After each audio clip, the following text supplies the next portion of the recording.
Bonjour à tous. On va passer en revue aujourd'hui rapidement les possibilités d'AutoRestake pour permettre d'automatiser vos compounds, c'est-à-dire d'éviter de faire manuellement vos opérations de claim et de stake. On a à l'heure actuelle trois possibilités, trois apps qui va vous permettre de le faire en partie et on va voir justement les avantages et les inconvénients de chacun. Alors commençons tout de suite par Yelmos qui est pour moi je dirais, le plus complet. On va rentrer tout de suite dans le détail. Donc c'est un Yellow Optimizer comme on le voit, c'est-à-dire qu'il va vous permettre de, de faire les actions de claim et de stake à votre place et de manière constante avec une fréquence. Alors, quel que soit le système qu'on va voir, donc il y a Yelmos, Restake et Citadel. Pour chacun d'entre eux, en fait, ils vont utiliser un module qui s'appelle Odds, qui permet justement de déléguer entre guillemets des actions, c'est-à-dire que vous confiez à un tiers tout simplement l'autorisation à travers un contrat d'effectuer les opérations à votre place. Ce système est bien sûr sécure, ça ne pose pas de problème de sécurité et ça vous engage simplement sur une durée donnée que vous pouvez à tout moment désactiver si vous souhaitez passer à une autre stratégie et revenir sur du manuel. Commençons par Yelmos. Donc je viens ici sur le site, vous aurez bien sûr tous les liens comme d'habitude en description. Je lance l'application. On voit ici que vous allez pouvoir gérer bon nombre d'actifs de l'éco, Cosmos. Donc je vais ici connecter mon wallet. Je prends Kepler, je pourrais prendre aussi Meta si besoin. Je vais accepter toutes les chaînes en question et je me connecte. Bon, alors il faut savoir que moi j'ai déjà justement des actifs en autocompound comme on le voit ici.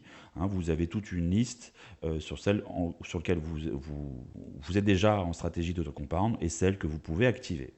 Donc je vais faire le principe d'activation pour vous montrer, je vais prendre, je sais pas, même, allez, hop, je fais Select Stratégie, on va retrouver ici mon ou mes délégateurs, je fais Skip, je passe l'étape, je vérifie, j'ai toujours bien voilà, mon validateur, c'est en daily, donc ça va en fait composer chaque jour vos rewards, ça va les claim et les restaker, donc vous faites confirmer, ça va vous lancer la fenêtre et le contrat, vous signez le contrat, hop, comme on le voit ici, on accepte les frais. Donc vous allez avoir des frais une seule fois en entrée, pour bien comprendre, quel que soit le système. C'est-à-dire que vous signez une seule fois, vous signez éventuellement la sortie si à un moment donné vous souhaitez les activer, et c'est justement, ça automatise et ça limite vos frais.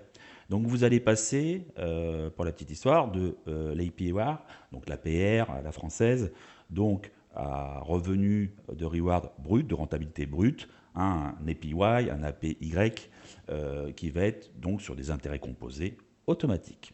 Une fois que c'est fait, vous voyez ici normalement, voilà, ici, même c'est rajouté, et il est mis sur un contrat par défaut de 90 jours, et les rewards vont se composer au fur et à mesure du temps. Donc vous voyez ici, moi j'en ai déjà, avec différentes durées, puisque je le fais déjà depuis un petit moment, et puis je reconduis à chaque fois à ce moment-là mes contrats, si je le souhaite ou non. Et donc vous allez avoir ici un compteur, c'est assez pratique. Vous avez l'APY qui est donc indiqué. Votre position, c'est dire la quantité cumulée que vous avez réelle, c'est votre détention d'actifs stackés. Et ici, ce que vous avez gagné depuis l'automatisation, donc les gains des rewards qui sont autocomposés. Voilà, vous pouvez aussi faire update. Alors, petite information pratique, c'est que si à un moment donné, vous bougez, vous redéléguez, vous passez d'un validateur à X validateur, je vous invite à utiliser update. Ici, je vais le faire en simul, je ne vais pas aller jusqu'au bout. Attendez, je vais peut-être le faire sur un autre. Voilà, ici par exemple. Voilà, ici j'ai par exemple X validateurs. Imaginons que ici j'en ai un 2, 3, 4, un cinquième. Et ici, il faut bien que je pense à l'ajouter et faire les étapes next, re-signer une nouvelle fois pour bien update et faire en sorte que le nouveau validateur soit compris dans l'autocompound. Alors, avantage, inconvénient de Yanmos. Avantage, c'est que Vous n'avez pas besoin d'effectuer de changement de validateur. Il prend en compte votre validateur quel qu'il soit et quelle que soit la quantité, et il va vous faire un autocompound journalier, point. C'est assez simple, c'est vraiment le plus simple à utiliser. Bon, l'inconvénient éventuel, c'est mais il se développe assez bien, c'est que tout simplement, il est entre guillemets limité à un nombre d'actifs X. Il en rajoute assez souvent, donc c'est assez pratique et assez complet. Il en gère déjà pas mal, hein. Donc, mais on va le voir par rapport à Restec. Restec peut-être en gère un petit peu plus. J'ai pas non plus compté dans le détail. Voilà pour Yelmos, assez simple à utiliser. Bon, si vous avez des questions, vous les mettez en commentaire. On y répondra. Vous pouvez venir aussi sur le Discord, j'en reparlerai à la fin.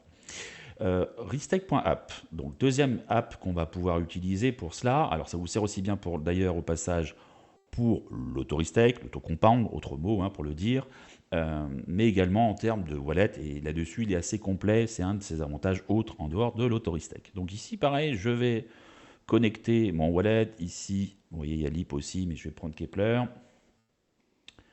je connecte, j'approuve, voilà.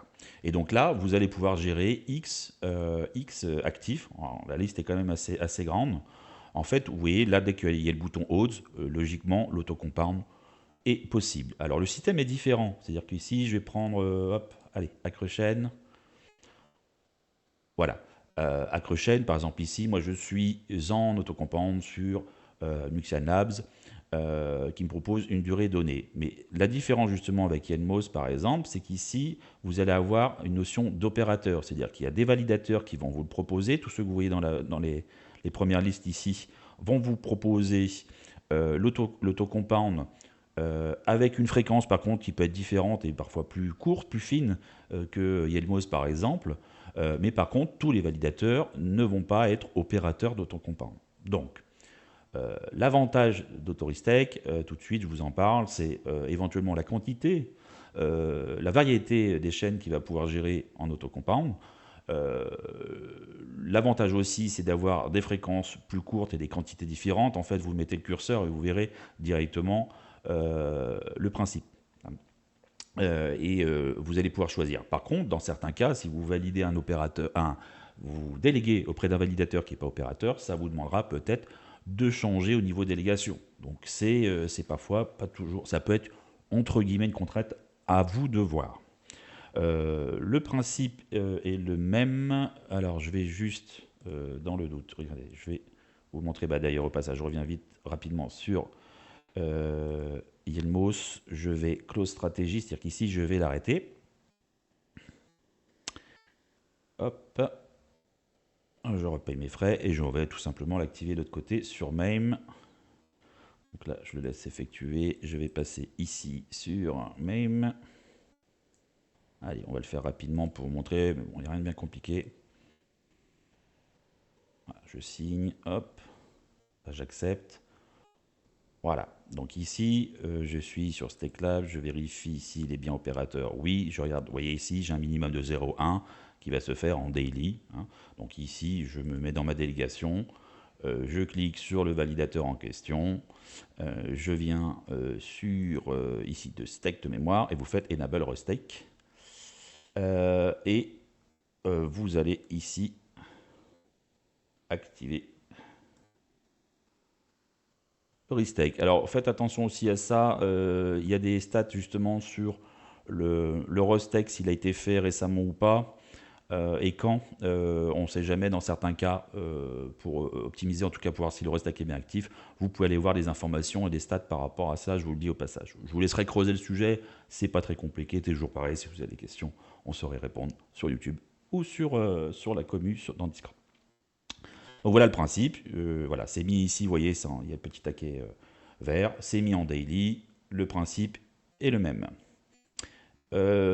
Troisième possibilité, vous avez aussi dans Citadel One, si vous ne connaissez pas Citadel One, vous regardez la vidéo précédente qui en parle, validateur et wallet, et qui a des DApp intégrés, dont l'Autoristec qu'on le voit ici. Donc, avantage, inconvénient tout de suite d'Autoristec. L'avantage, c'est que la DApp est intégrée au wallet, donc c'est pratique, vous ne sortez pas. Vous n'avez pas besoin de changer de validateur. Et vous allez pouvoir le faire facilement ici en allant hop, activer ici avec une transaction, etc. Là, je ne le fais pas, mais le principe est tout simple. L'inconvénient, il y en a deux, c'est que aujourd'hui, on va voir s'ils vont le développer, vous avez une liste quand même assez limitée hein, d'actifs et de chaînes donc, qui sont gérées en autoristec. Et puis aussi un point important, c'est que il va vous demander à chaque fois une quantité de une, quelle que soit la chaîne. Donc ça ne correspond pas forcément, selon les chaînes et autres, selon les quantités que vous avez, à tous les portefeuilles. Donc voilà, il y a toujours des avantages et des inconvénients. Ça vous permet de situer les trois. C'est pour ça que je vous disais qu'Elmos a aujourd'hui est très bien placé pour les différents aspects et réunit le maximum d'avantages. Voilà, pas besoin d'en dire plus sur l'autoristech. Une dernière chose, c'est noté d'ailleurs ici ou à d'autres endroits, pour les trois, au niveau des utilisateurs Ledger, tant qu'il n'y a pas l'update du Cosmos SDK 0.46, ça ne fonctionne hélas pour le moment que sur 3 chaînes, pour ceux qui ont Ledger. Donc, à savoir Secret, Osmosis et Yumi, en espérant que ça puisse bien évoluer pour avoir le maximum de confort pour chacun et pour tout type de wallet, dont les hard wallets. Voilà pour l'autoristech. Vous êtes les bienvenus, comme d'habitude, dans la commu Discord. On se fera un plaisir de vous accompagner et je vous dis à très bientôt pour une nouvelle vidéo.